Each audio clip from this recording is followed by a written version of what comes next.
আরে কি হলো, মুখটা ওরম করে বসে আছো কেন? আমি কি দুটো বিয়ে করেছি নাকি যে মুখটা ওরম করে বসে আছো? যখন মানুষ মনের দিক দিয়ে সুখী থাকে না, তখন মানুষের মুখে এমনিই হাসি চলে আসে। চলো আমি তাহলে তোমারে হাসিয়ে দিচ্ছি। দেখো তাহলে যদি আমাকে একটু হাসাতে পারো, তাহলে আমার মাথার থেকে একটু টেনশনটা নামে।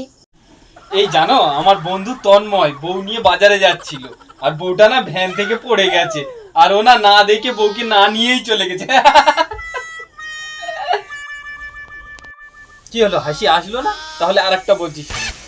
আরে আমার বন্ধু বিপুল, আরে বাদরের কলা খাওয়াচ্ছিল, আর বাদরটা সেটে পড়ে গালে একটা চড় মেরেছে।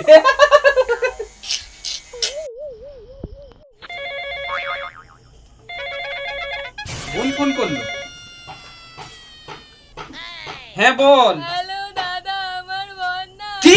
বিয়ে করেছে, আমাকে ঘর থেকে বার করে দিচ্ছে। এই দাঁড়া, তুই চিন্তা করতে হবে না, আমি এক্ষুনি আসছি,